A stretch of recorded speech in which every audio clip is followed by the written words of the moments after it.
이 고전의 장면과 표현이 상당히 좀 까다롭다라고 볼 수가 있어요. 자, 거기 70페이지죠?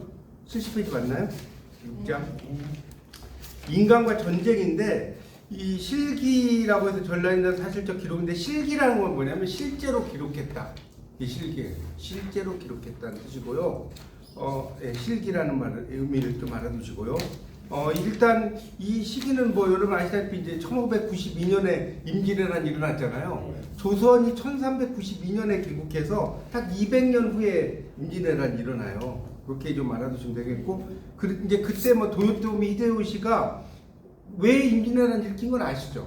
그러니까 일본 내부에 막 여러 가지 그 난들이 있으니까 시선을 다른 데로 돌리려고 임진왜란을 일으킨 겁니다. 그래서 그 이제 전국을 통일했고요. 뭐 그런 시기라는 걸 좀 알아두시고 보시면 좋을 것 같습니다.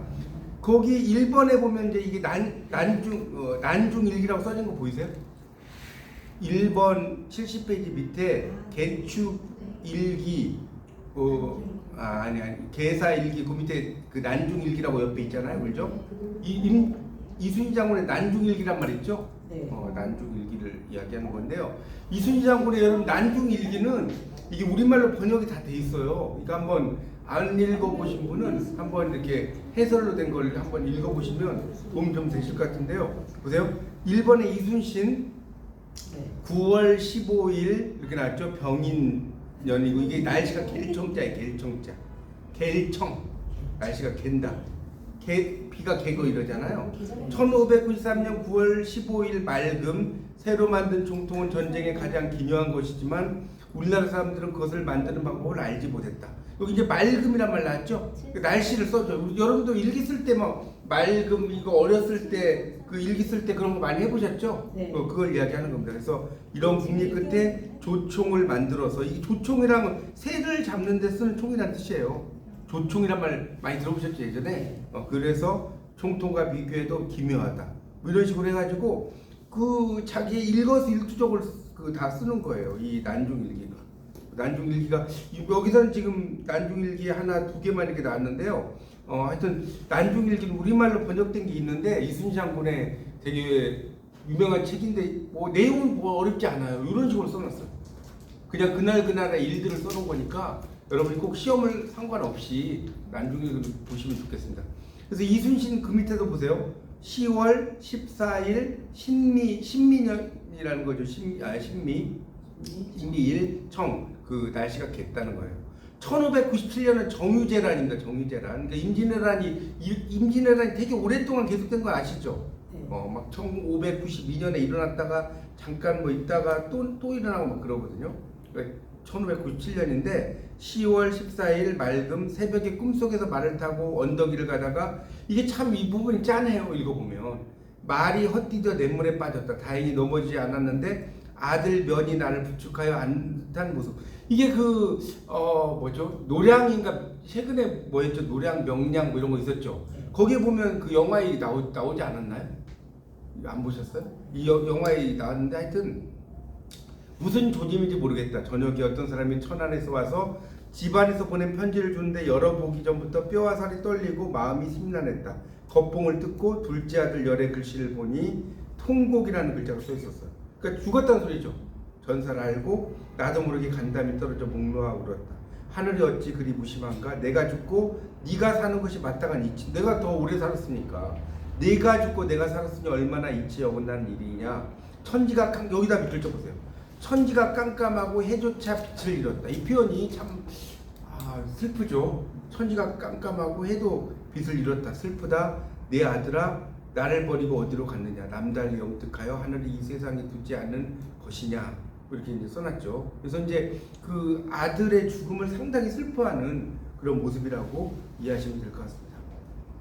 그 다음에 나오는 게 이제 정희득이라는 3번의 그 한자가 정희득이에요. 이 정도는 읽을 줄 아시겠죠?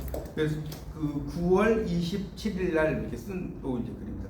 이 정희득이라는 사람의 이제 이야기들을 써놓은 거예요. 여기 보면 1597년에 배가 칠산 앞바다에 이르러 갑자기 적선을 만났고 사공의 놀란 고함 소리에 탔던 사람들이 어쩔 줄을 몰랐다. 그래서 뭐 다 몸을 던졌다고 나오죠. 어머님, 형수님, 누이 동생이 우리 형제는 외적이 배 안에서 묶어 두려야 죽을 수도 없었으니 망극하고 통곡할 뿐이다. 그러니까 이런 게 보면 참 대단한 게 뭐냐면 그런 상당히 뭐랄까 죽음을 앞둔 뭐 상황이라든가 이런 것들을 이렇게 막 글로 썼다는 게 참 대단해요. 그리고 그 열하일기 같은 경우도 제가 그때 좀 이야기를 했는지 모르겠는데 연암 박지원도 열하일기를요, 열하일기 들어보셨죠? 박지원하고 열하일기가 되게 유명하잖아요. 이거를 그 어떻게 쓰냐면 배를 타고 막 여기 막 배멀미도 하고 막 엄청난 대장정인데 그 배를 타고 이제 막 배멀미 하면서 막 글을 쓰는 거예요. 열하일기라는 게 그 당시 어떤 상황들을 그때그때 이렇게 막 쓰는 거예요. 사관이 글 쓰는 거죠. 대단하지 않습니까? 그런 상황들을 다 써놓은 게 이제 지금 이제 몇 권의 책으로 만들어져 있잖아요. 열하일기. 여러분이 그 국문학과 이렇게 다니시면 열하일기는 꼭 한번 읽어보십시오. 나중에 이제 열하 쪽으로 가는 여행 코스도 있어요. 실제로. 여러분 그 무슨 중국의 백두산 이런 데만 많이 가시는데 열하일기 여행 코스가 있어요. 기행 그 한번 찾아보세요. 그래서 그쪽으로 이렇게 그 여행 특히 이제 문학 전공자들은 이렇게 가는 경우가 많아요. 그러니까 박지원이 이렇게 그 열하로 가는 어떤 과정이 있잖아요. 사신단을 꾸려가지고 그런 코스로도 이렇게 여행하는 그런 코스도 있습니다. 하여튼 그래서 다경포에 당도하여 부친과 두 아이는 늙거리다며 놓아주었다. 여기다 밑줄 좀 쳐보세요. 부친과 두 아이는 늙거리다며 놓아주었다. 나왔죠? 그래서 그런 부자가 떠나니 뭐 참극이다. 그러니까 그런 어떤 배 위에서의 어떤 전쟁에서의 상황 이런 것들을 아주 잘 적어놓은 거죠. 그래서 실기 왜 실기인지 이제 아시겠죠? 실제의 사실을 기록했다는 거예요. 실기라는 거. 실제의 사실을 기록했다는 거고요. 그다음에 전란으로 인한 그 가족의 이상과 재회 이게 이제 여러분이 되게 유명한 작품이 뭐냐면 이 채척전이에요. 이 채척전 여기는 지금 조위한인데요. 조위한의 채척전인데 이 작품 꼭 읽어보셔야 돼요. 여러분이 이 채척전은 원래 예전에는 고전 소설 강독이라는 과목이 있었어요. 여러분 이제 이번에 없어졌잖아요. 예스피드 세계로 바뀌었잖아요. 고전 소설 강독이라는 그 과목이 예전에 있었는데 거기에 이 조위한의 채척전이 나오거든요. 근데 이 조위한의 채척전 되게 재밌어요. 이야기가. 왜 이야기가 재밌냐면 이 주인공과 주인공의 이제 부인이죠. 부인이 막 만났다가 결혼했다가 또 헤어졌다가 그래서 나중에 외국에 가서 다시 만나는 이야기. 그래서 좀 엄청난 로맨스 이야기거든요. 여기서 제가 자세히 이야기는 못하겠지만 그래서 이 채척과 이 오경이라는 사람의 사랑 이야기. 이 채척전은 채척이 이제 주인공이고 채척과 누구요? 오경의 사랑 이야기. 이해하시면 될 것 같고요.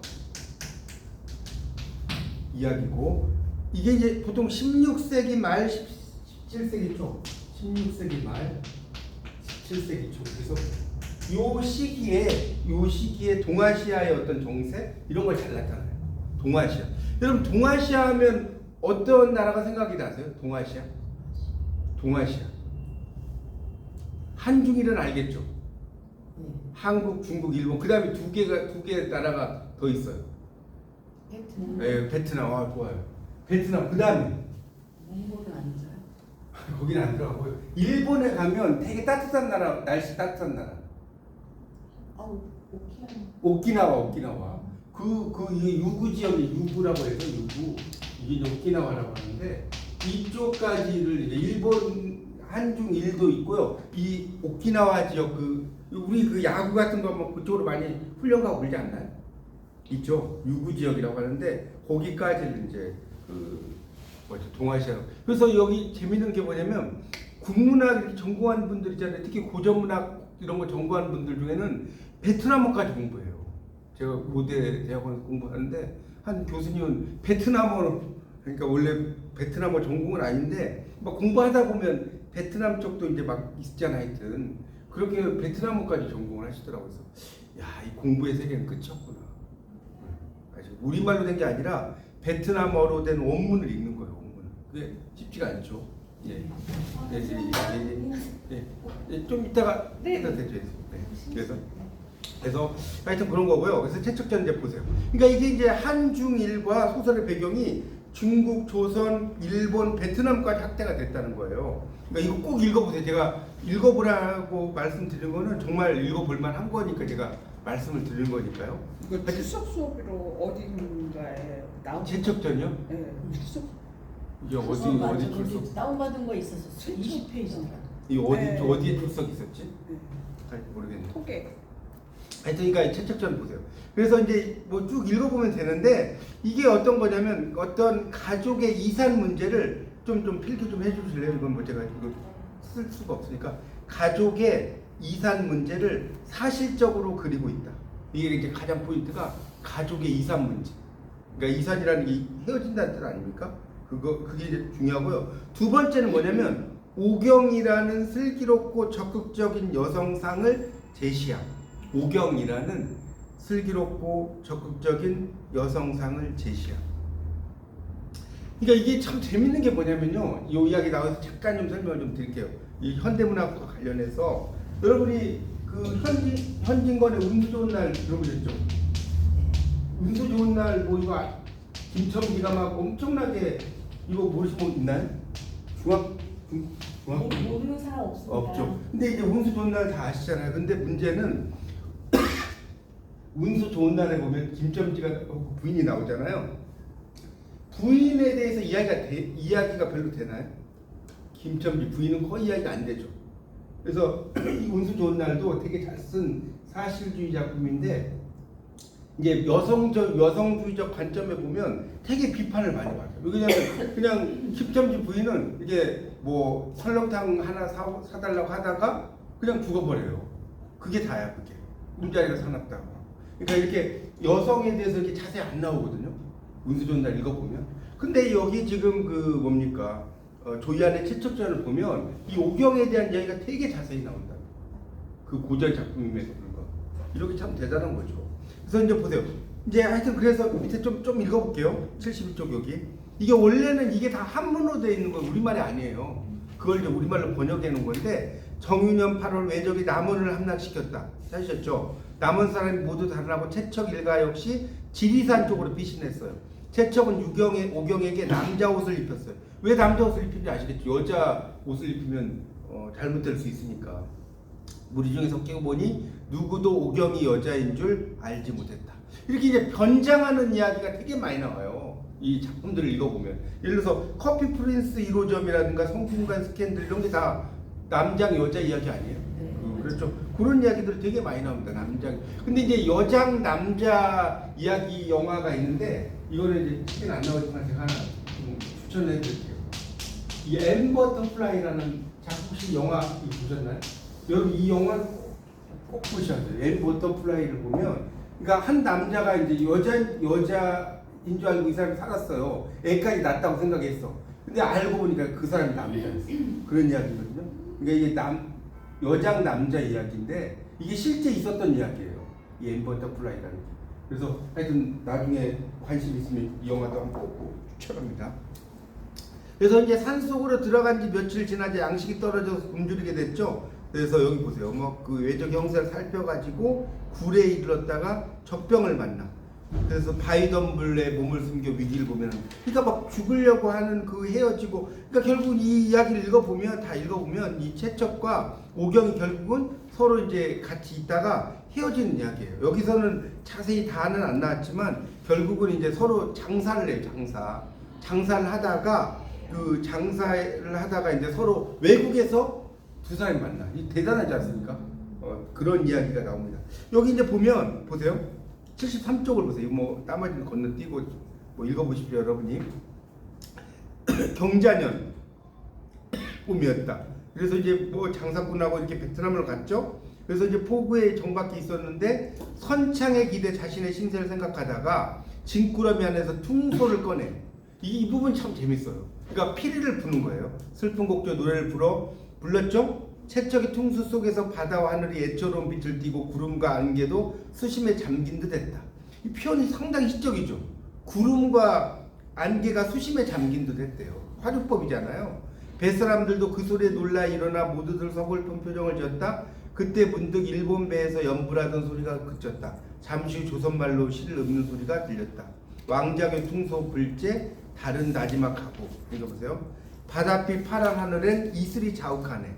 푸른 난새 함께 타고 날아가리니 복내산 안개 속에도 길 잃지 않니. 여기서 잠깐 좀 설명을 하고 싶은 게 있는데 뭐냐면 이 복내산이에요. 여러분 이 복내산은요, 이 복내산이라고 나오잖아요. 이 시 속에서 이렇게 복내산이 나오면 어떤 산인지 아세요? 시에서 복내산이 나오면 이거는 이산이에요. 유토피아. 유토피아적인 어떤 세상을 가리켜요. 여러분 이제 당나라 시대 이상은이라는 담다디 부르는 가수 이상은 말고 이상은이라는 남자 시인이 있어요. 당나라 말기에 이상은의 시에도 보면 결국은 그런 사랑하는 사람과의 이야기를 할 때 이런 복내산 이런 게 나와요. 하여튼 그 정도만 이야기죠. 이상향이에요. 복내산 안개 속에서도 길 잃지 않으리 이렇게 나왔죠. 채청은 시 읊는 소리를 듣고 깜짝 놀라 어리 빠진 사람 같았다. 채청은 잠시 후 마음을 진정시킨 뒤 이렇게 말했다. 저건 내 아내가 지은 시일세. 참 이게 정말 놀랍죠. 막 베트남 이렇게 갔는데 거기 여러분도 막 어디 여행을 가면 막 그런 경우 있지 않아요? 저도 막 예전에 한번 그런 적 있는데 칭따오 중국에 갔어요. 근데 정말 친한 사람이었어요. 근데 거기 무슨 거리에서 뭐 이렇게 뭘 먹고 있는데 옆에 아는 사람이 있는 거야. 그래갖고 그 사람하고 이제 만나고 저녁 먹고 술 마시고 막 그런 적이 있었거든요. 한 10여 년 전에. 이게 참 세상이 재밌어요. 그래서 우리 부부 말고는 아무도 알지 못하는 시야. 게다가 방금 시를 읽던 소리도 아내 목소리와 흡사해. 혹 아내가 저 배에 있는 게 아닐까? 그럴 리가 없을 텐데 말이야. 이렇게 해서 결국은 사랑하는 두 사람이 전쟁통에 있다가 헤어져요. 헤어졌다가 서로 막 장사를 해. 이 이야기 읽어보면 그래요. 장사를 하다가 이 베트남까지 가서 그 베트남에서 만나가지고 서로 화해하는 이야기예요. 그래서 이거에 대해서도 여러 가지 이제 이걸 뭐 애정 소설로 보기도 하고요. 근데 이 책을 또 읽어보면 이 시를 소설을 읽어보면 뭐가 나오냐면 불교적인 이야기가 되게 많이 나와요. 여긴 지금 여기서는 안 나오는데 불교적인 어떤 불법에 이렇게 부처님에게 귀의하고 이런 이야기 되게 많이 나오거든요. 그래서 이걸 또 불교 소설로 보는 사람이 있고 또 혹자는 이걸 뭘로 봐요? 애정 소설로 보는 그 학자들이 있어요. 이제 전에 이제 계셨던 박태상 교수님 아시죠? 이분은 그 애정 소설로 이걸 이제 보셨고요. 또 다르게 이제 보는 분들도 있어요. 그 정도로만 이야기할게요. 자, 그다음에 이제 박시전 미상이죠. 작자 미상입니다. 이 박시전은 여러분 뭐 대충 아시죠? 어떤 내용인지. 이 박시전은 원래 금강산에 사는 박처사의 딸이에요. 그러니까 이 박처사라는 사람이 딸이 있고요. 이런 건 재밌지 뭐 그게 어려운 거 아니니까. 박처사의 딸과 이제 그러니까 한양에 사는 누구죠? 이득춘의 아들이죠. 이득춘. 아들 누구예요? 이시대. 이 두 사람이 혼인이야. 여기 이 사람 누구라고요? 금강산에 있는 박처사의 딸과 한양에 있는 이득춘의 아들 이시백이 이제 그 혼인한 이야기라고 보시면 되는데요. 이 작품은 전생의 업보, 우리가 이제 카르마라는 말 혹시 들어보셨어요? 안 들어봤어요? 이 산스크리트어로 업보라는 뜻이죠. 업보라는 말 많이 들어봤죠. 그걸 카르마라고 그래요. 그래서 이 전생의 업보로 인해서 추녀가 돼, 못생긴 여자가 돼. 태어날 때 아니면 중간에? 그러니까 아니 태어날 때부터 업보니까 태어날 때부터 못생긴 거죠. 이 박 씨가 허물을 벗고 전쟁터에 나가서 영적 활약을 펼치는 서사구조예요. 그러니까 좀 필기를 하시려면 좀 써볼까요? 전생에 이건 중요하니까 필기하시는 게 좋을 것 같아요. 전생에 자, 지금 말로 쓰려면 너무 기니까 업보로 인해 추녀가 된 박 씨가 못생긴 여자가 된 박 씨가 허물을 벗고 전쟁터에 나아가 영웅적 활약을 펼치는 서사구조. 다시 불러드릴까요? 전쟁터에 나아가 영웅적 활약을 펼치는 서사구조인데, 자, 그래서 이런 거를 6글자로 무슨 소설을 나오는지 아세요? 이 박시전 같은 소설을 무슨 소설이라고 할까요? 여러분 그 고소설론 변신 이야기 아니에요? 변신 이야기. 카프카 고소설론가 작자에 나오는데, 고소설론가 작자를 공부하면 나오는데요. 알려드릴게요. 소설은 그냥 영웅 소설이 아니라 여성 영웅 소설. 명칭이 있어요. 박시전에. 여성 영웅 소설 여성이잖아요. 여성 영웅 소설이라고 해요. 박시전을 아시겠죠? 네. 되게 유명하죠. 근데 이게 이제 뭐냐면 실제로는 우리나라가 그 뭡니까 병자호란때 이겼어요. 졌잖아요. 근데 여기서는 이제 이 뭐죠? 박씨 부인이 막 전쟁터에 나가고 다 이겨버려요. 그러니까 책으로라도 이겨야 되는 거예요. 실제로는 졌지만 그런 만화 이야기. 같은 얘기. 그렇죠. 만화 같은 이야기죠. 그래서 근데 이제 이 박시전은 이제 또 하나 여러분 이제 고소설 공부하시는 분도 계셔서 말씀을 드리면 우리가 이제 분담 소설 이건 이제 영웅 소설도 분담 소설인데 이것 좀 설명 좀 드릴게요. 어차피 다 공부 연관돼 있으니까 이 분담 소설은 두 가지가 있어요. 뭐가 있냐면 자 써보세요. 역사계 분담 소설이 있고요. 창작계 분담 소설. 이해하시죠? 뭔 말이에요? 그러니까 역사계는 이런 거죠. 임경업 장군 실제로 존재하지 않았어요? 임경업 장군 이런 사람은 역사계예요. 근데 이 창작계는 뭐냐면 실제로 존재하지 않는 예를 한번 들어볼게요. 소대성들. 여러분 공부해서 막 학교 유명한 학교 가려면 여러분 어렸을 때 종로학원, 대성학원 많이 들어봤죠? 어렸을 때 대성학원 크게 성장한다. 뭐 그런 뜻 아니에요? 대성이라는 게 그러니까 실제로 소대성이라는 사람이 있어요, 없어요? 있어요, 없어요? 없어요. 만든 거예요, 작가가. 소대성자. 이런 것들이 이제 대표적인 창작계 분담 소설. 어렵지 않죠? 그러니까 역사적으로 존재하는 사람을 쓰면 그럼 박시전은 역사계겠어요, 창작계겠어요? 창작계죠. 창작계죠, 당연히. 박씨가 뭐 역사적으로 있는 게 아니라 그냥 만든 거예요. 박씨 부인을 만든 거기 때문에 창작. 좀 감이 오시죠, 뭔 말인지? 이게 다 그 고소설론과 작가 공부하면 다 나와요, 이렇게. 그래서 하여튼 그렇습니다. 그래서 이제 이거에 대한 자, 이 필기 다 하셨죠? 좀 더 설명. 오늘 하는 거는 그게 어렵지 않죠? 재밌죠? 소설 이야기니까 뭐 그렇게 뭐 복잡하지 않을 거예요. 일단 여기 한 시간에 이 책은 테스트를 끝내야 돼. 자, 일단 고귀한 혈통 이게 우리가 잘 보세요. 이게 이제 되게 재밌는 건데 이 신화적인 구조는요 다 고귀한 혈통을 가지고 태어납니다. 그러니까 이 공부가 고소설론과 작가가 연결돼 있어요. 다 공부해 보면. 그러니까 고귀한 혈통을 가져서 근데 이 사람들은 평범하게 태어나요, 비범하게 태어나요? 비범한 탄생. 맞죠? 그러니까 예를 들어볼게요. 노자 같은 사람은 어떻게 태어났냐? 엄마 뱃속에서 이게 완전 말도 안 되냐? 엄마 뱃속에서 80년이 있다가 태어나 보니까 머리가 하얗다는 거야. 아 진짜 노자 이야기 보면 그래요. 태어나서 하얗는데 이 노자가 원래 일시였다는 거예요. 오얏 나무를 이렇게 가리켰다는 거 손으로. 그리고 그 석가모니는 어떻게 태어났냐? 석가모니 어머니가 이제 나무 밑에 쉬었는데 이 겨드랑이에서 석가모니가 태어나. 겨드랑이에서 태어나가지고 8포를 걸으면서 천상천하 유아독존 이렇게 이야기했다는 거예요. 이게 말이 돼요, 안 돼요? 말이 전혀 안 되죠. 근데 이게 실질적으로 이렇게 태어났다는 의미는 아니고 이렇게 비범하다는 것을 강조한 거지. 이걸 그대로 뭐 이해하시면 안 되겠죠? 이해가죠? 비범하다는. 근데 이 사람들은 어때요? 훌륭한 노력을 해요. 그냥 되는 게 아니라 여러분 세상에 노력 없이 되는 게 있습니까? 하나도 없죠? 근데 이제 그러다가 반드시 뭐가 나오냐면 시련과 위기가 나오고요. 이 시련과 위기의 조력자, 이걸 이제 구원자라고 해요. 이거 잘 알아주십시오. 구원자가 등장을 하고요. 그래서 위기를 극복해요. 위기를 극복해서 결국은 이 사람이 이제 뭡니까? 공을 세워, 공. 이렇게 한자로 쓸게요. 공을 세워서 뭐가 돼? 영웅이 된다. 이런 구조로 되어 있어요.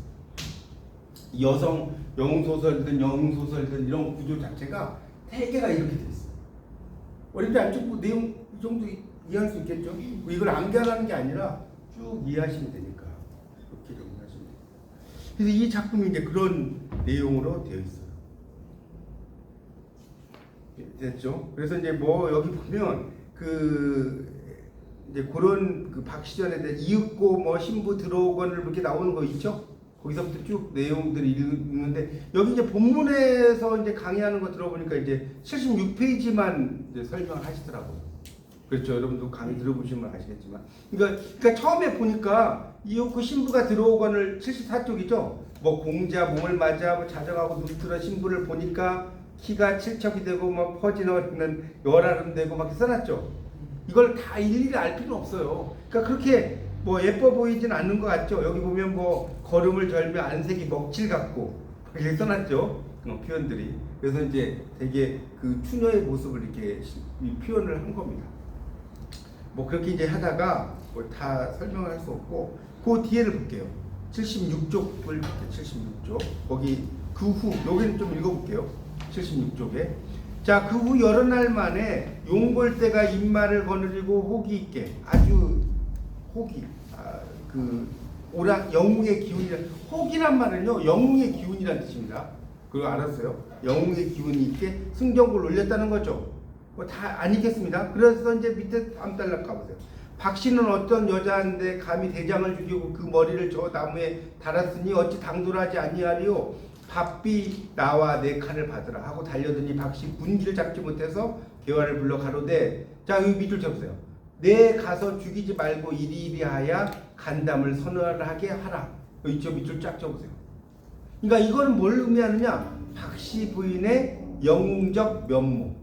박씨 부인의 영웅적 면모를 써보세요. 박씨 부인의 뭐라고요? 영웅적 면모를 해야 되는 거예요. 간담을 막 선언하게 하라. 뭐 이렇게 써가지고 밑에 이제 보면 네 줄 좀 내려가 볼게요. 거의 잡히게 되었더니 천지를 분별하지 못하게 어두워지더니 개와 지었던 칼을 공중에 치면서 진원, 주문이란 뜻이 주문, 진원이란 말이에요.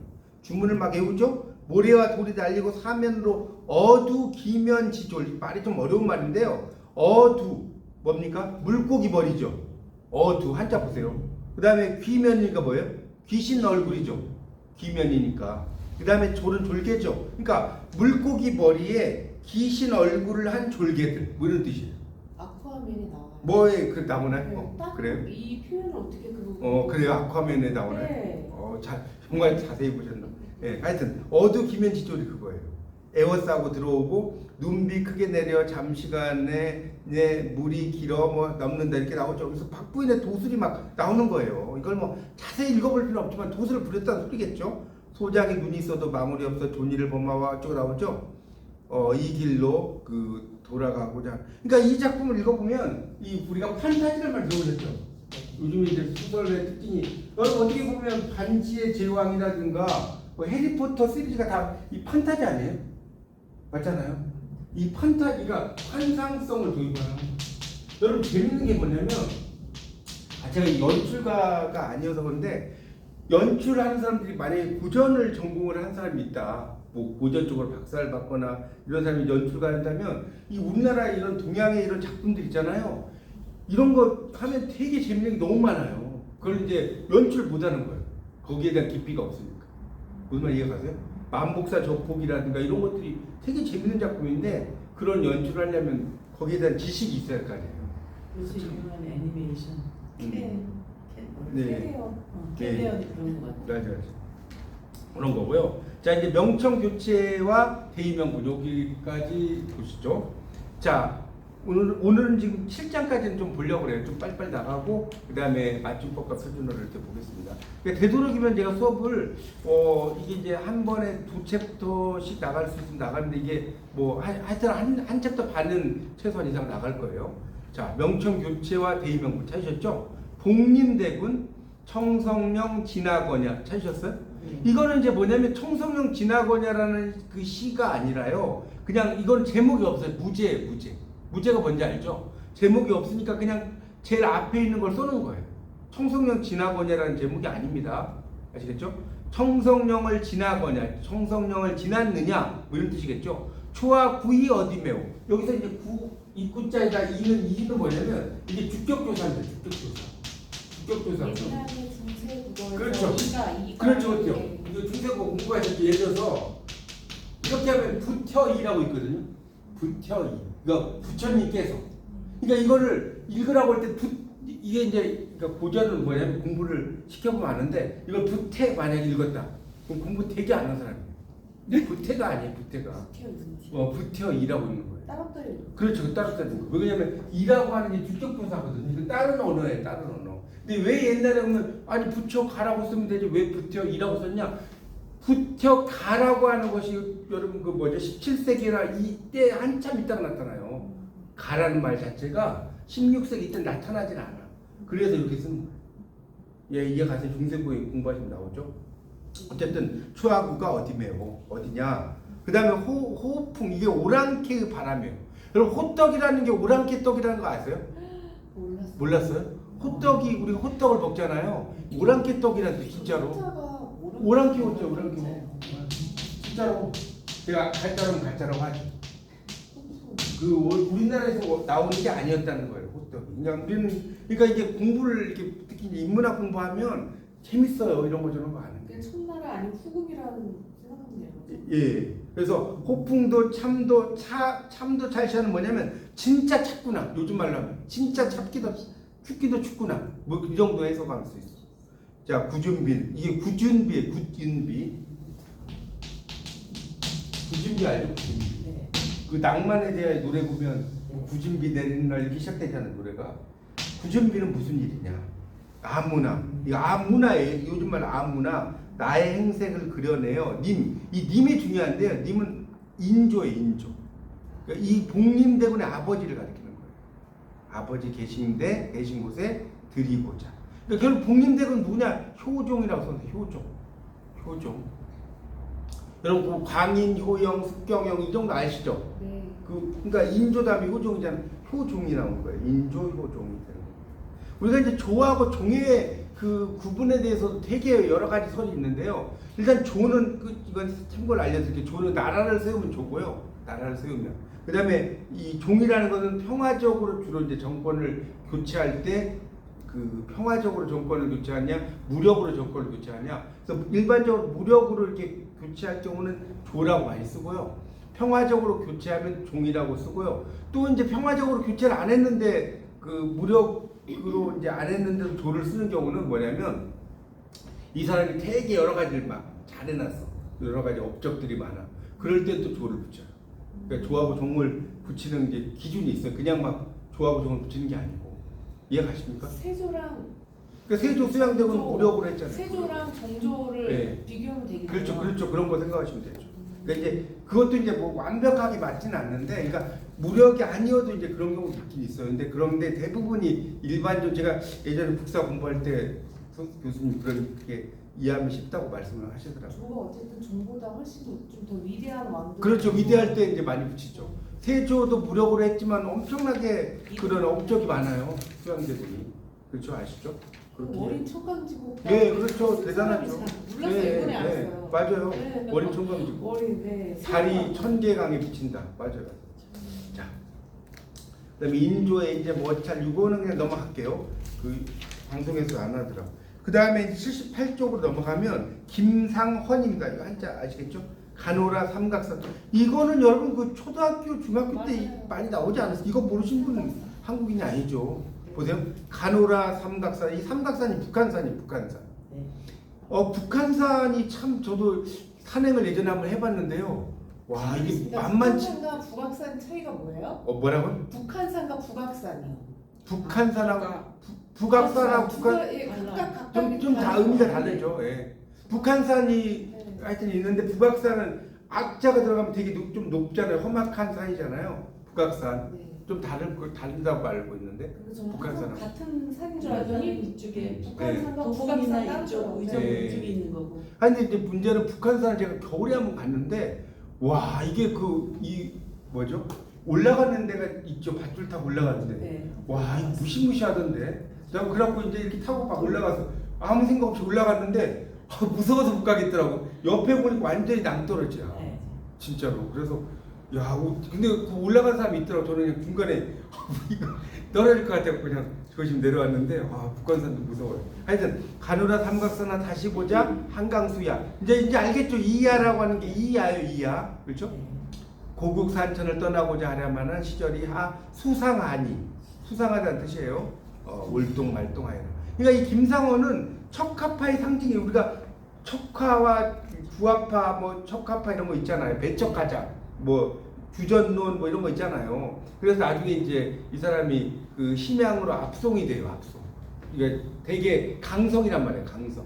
그러니까 압송될 때 불렀던 노래 이 정도만 이해하시면 될 것 같고요. 그 다음에 이정환의 비가 이정환입니다. 한자 이정환 비가 슬플 비자의 노래 가자.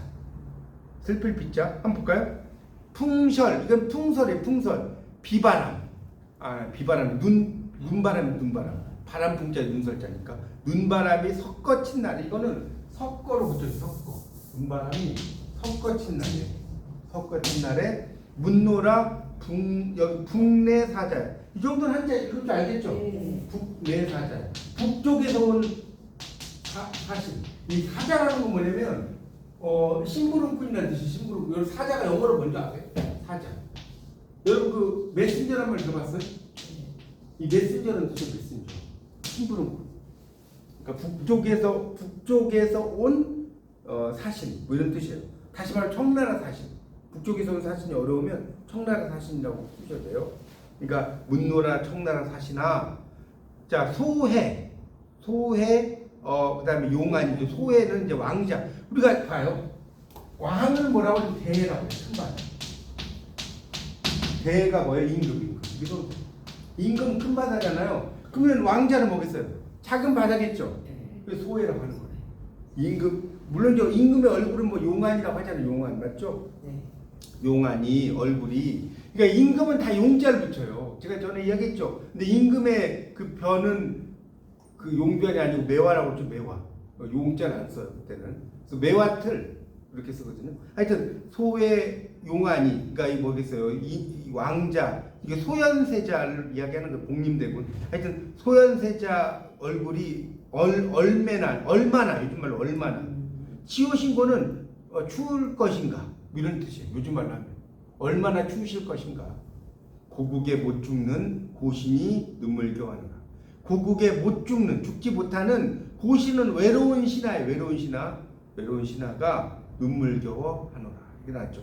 그러니까 보통 이제 고신이 있으면요, 고신 다음에 붙는 글자가 뭔지 아세요? 이 방송에 안 나오죠. 고신 원문. 들어봤어요? 안 들어봤어요? 알아서 외로운 신하의 원통한 눈물. 그래서 보통 고신이란 말은요, 원누를 달고 다녀요. 여러분 이제 고전 이렇게 공부하다 보면요, 고신원누란 말이 되게 많이 나와요. 진짜로 많이 나와요. 외로운 신하의 뭐라고요? 원통한 눈물. 그러니까 고신원누 꼭 알아두십시오. 그래서 그 고신, 외로운 신하가 눈물겨워 하는 거예요. 자, 여기까지 이해가시죠? 자, 그 다음. 그러니까 이 시는 결국 이수, 육수 나온 거 보니까 무슨 시죠? 이수, 육수. 이런 시를 무슨 시조라고 불러요? 연시조라고 불러요. 연시조가 뭔지 아시겠죠? 첫 번째 연시조의 대가가 누구라고 그랬죠? 우리나라에? 보길도예요. 윤선도. 그렇죠. 윤선도. 어부사시. 그래서 봄, 여름, 가을, 겨울 10수씩 썼다고 그랬죠? 윤선도입니다. 자, 그래서 이제 그 다음 보세요. 조정을 바라보니 무신도 하만하라. 무신이 되게 많다는 거예요. 하만하라는 것은. 자, 여러분 신고란 게 뭐냐면요. 신고가 뭔지 아세요? 고통스럽다, 수고했다는 뜻. 여러분 그 재밌는 게 뭐냐면 예를 들어서 이 중국에 가죠. 중국 여행을 가잖아요. 중국에 혹시 여행 가보신 분 있는지 모르겠는데 그 되게 수고하셨습니다 할 때 뭐라고 하냐면 쉰컬러 이런 말 써요. 우리말로 이제 쉰콜라예요. 쉰콜라. 맞죠? 콜라가 쉬었다. 이게 쉰컬러라고 하거든요. 그 신고라고 하는 것 자체는 매울 신자의 괴로울 괴롭다는 거잖아요. 이 신고라는 것 자체가. 그러니까 아주 힘들다는 뜻이에요. 이해가세요? 맵고 괴롭다는 뜻이니까. 맵고 괴롭다. 이런 의미로 이해하시면 되는데, 어쨌든. 자, 그래서 다시 보세요. 그러니까 신고한, 이건 뭐예요? 아주 고통스러운. 화친은 뭔지 알겠죠? 병자호란 당시에 여기 오른쪽에 써놨죠? 이렇게 화친을 맺어야 된다는 거예요. 훗날 위해서. 화친을 누를 두고 한 것인가? 누는 누구라고 써? 누구를 두고 한 것인가? 누구를 두고 한 것인가? 슬프다. 조구리라고 썼는데, 조구리가 뭐냐면 충성스러운 신하. 조구리 가로 충성스러운 신하 이렇게 써놓았어요. 조구리 이미 죽으니, 충성스러운 신하가 이미 죽었으니 그렇게 이야기하시면 되고, 참승하리 없어요. 일단 요거 설명하고 질문 받을게요. 79쪽을 보시면 79쪽에 조구리 거기 그 네 번째 나오죠. 조구리 미상. 그래서 구리는 마부란 뜻이니 길잡이가 될 만한 충신을 가리킨다 이렇게 써놨고요. 참승 술에 탈 사람. 이게 참자는 원래 참갈 참자고요. 이 승자는 두 가지 뜻이 있는데요. 승자 있죠. 1번이 탈승이고요. 2번이 수레승이에요. 1번이 탈승, 2번이 뭐라고요? 수레승. 그러니까 참승이라는 건 뭐예요? 수레에 탄 사람이죠. 이해 가시죠? 수레에 참가한다는 뜻이니까. 그러니까 임금을 호위해서 함께 수레에 탈 만한 충신, 그런 뜻입니다. 그러니까 이 뭡니까? 조구리가 이미 죽어버렸으니까 참성할 사람, 충성을 다할 신하가 누가 있겠느냐? 또한 충성을 다할 신하가 그러니까 어떤 나라를 되게 걱정하는 그런 어떤 그 이정환이라는 분의 작품 연시죠. 예, 질문하세요. 여기서 예. 한 거신고가 예, 한 것인 거예요. 문자가 우리가 보통 알면은 그 문법에서 아, 그러니까 그가 물어보냐, 그러니까 그 설명 의문인가 판정 의문, 설명 의문. 예, 그렇죠. 예, 예. 맞아요. 앞에 니은이 붙어갖고 혼자 독백에 그렇죠. 여기서 그렇죠. 여기서는 그러니까 이게 뭐 독백이죠 이거는. 그러니까 그렇죠. 그러니까 요즘에도 보면 이제 경상도 출신 여기 계신가?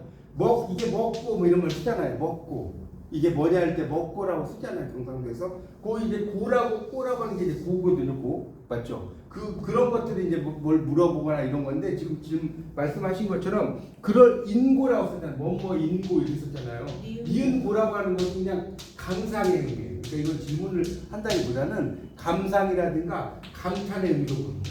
그렇죠. 네, 누구한테 꼭 질문을. 예, 이거는 그러니까 질문하는 건 아니죠. 맞아요. 뭐 거신고기 때문에 그것도 이제 그런 비슷한데 조금 다르죠. 이거는 이제 감탄이라든가 감상의 의미로 이 맥락들을 이해하시면 되겠습니다. 그래서 지금 이제 다시 정리를 하자면 70페이지의 이제 실기 전란에 대한 기록은 이순신의 이제 뭡니까? 뭐였어요? 난중일기.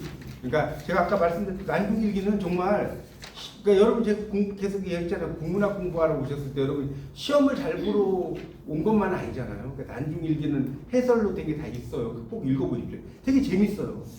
중학교 때 배우지 않았어요? 중학교 때 책을 읽지는 않았을 텐데. 아니요 나왔어요. 책이 나왔었나요? 모르겠어요. 저는 좀 더 앞에서 졸업해갖고 모르겠어요. 저 때는 안 나왔던 것 같은데. 있는데. 그랬어요? 네. 하여튼 많이 기억해겠지. 하여튼 난중일기 나왔던 것 같다라는 생각이 들어. 나왔다 같은 게 나왔어요.